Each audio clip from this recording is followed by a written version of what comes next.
When we think of spring, we think of a lot of things.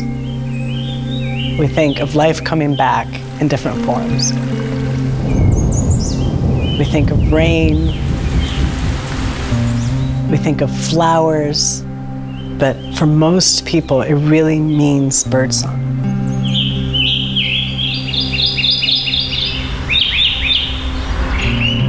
So imagine, what would it sound like and feel like if birds didn't come back?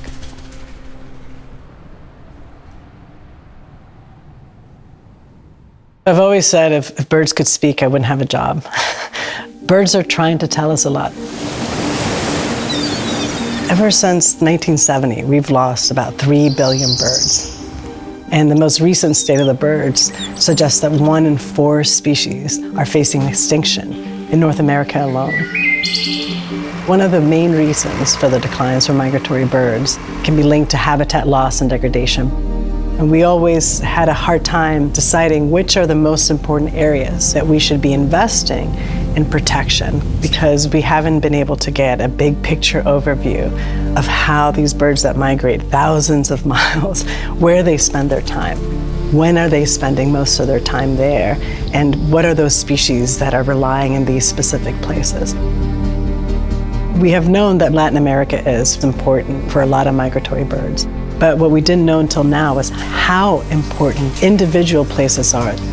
What's very exciting is for the first time, we're able to really quantify for each individual species and across all species the importance of the 5 great forests of Mesoamerica.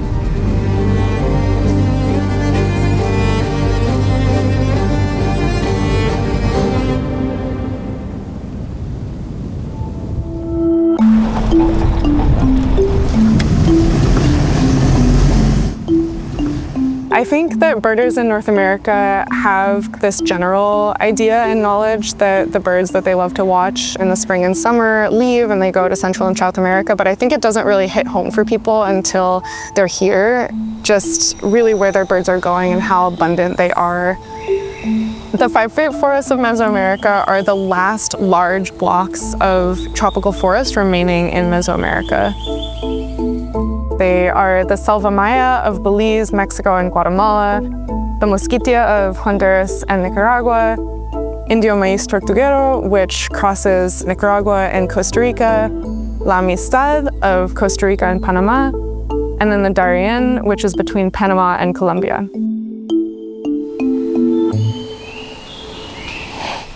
Magnolia también. Ajá, Magnolia, Warblers. Magnolia. Sí. We've known anecdotally that these forests are super important for migratory birds, but we, until recently, weren't able to actually quantify how important these forests are for populations of those species. And thanks to eBird, which is the largest participatory science database in the world, we're now able to put numbers to what we kind of already knew, which is that these forests are really important for birds.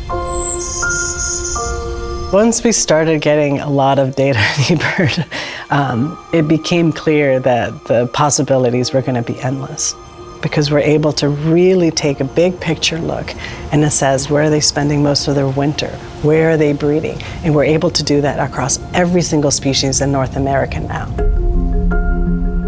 Out of the 314 migratory bird species we studied, we found that over half of those species use the 5 great forests. If we take a look at wood thrush, which is in steep decline, once they leave their breeding grounds in the eastern US and Canada, 1 in 4 individuals ends up in the 5 great forests, remaining there up to 4 to 5 months. We see a similar pattern in the broad-winged hawk, as individuals migrate south from their breeding grounds in Canada and the eastern US. 1 in 3 individuals stop in the forest before continuing their journey to South America. The same is true for the cerulean warbler, whose population has declined by 72% since 1970. After they depart the Midwest and Appalachia, 1 in 3 stops in the 5 great forests before they migrate south to the Andes. When we combine the top 40 migratory bird species that use these forests and follow their migration across a full annual cycle, we really see the 5 great forests light up like a beacon. It's incredible to see how concentrated they are in these forests and then how broadly they distribute once they've returned to the North American breeding grounds in the spring. And that speaks volumes about how important they are, how much we rely on what happens there, but also of that linkage that we were never able to make before about that shared stewardship that we have with these forests. We found that migratory birds connect the 5 great forests to Texas Hill Country, to the lower Mississippi Valley, to the Appalachian Mountains, New York and Massachusetts and Connecticut, as well as large parts of eastern Ontario, and then also to the upper Midwest. The forests are facing some really urgent threats. They're being decimated by illegal cattle ranching and forest fires. In just the last 15 years, the northern 3 forests have lost 1/3 of their forest cover.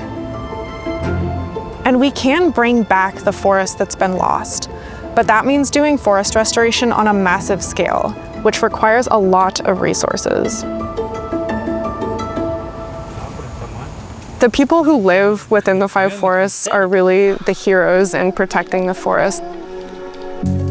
They are conducting forest patrols to protect the forest from further deforestation. They're also doing incredible work to prevent forest fires. And then these same communities are also doing the on-the-ground work of restoring forest that's been lost or degraded. Algo muy importante en esto es la integración y la participación comunitaria. Es la comunidad en conjunto con nosotros quien decidimos y analizamos cuál es la mejor área para que podamos restaurar e iniciar nuestros trabajos de restauración.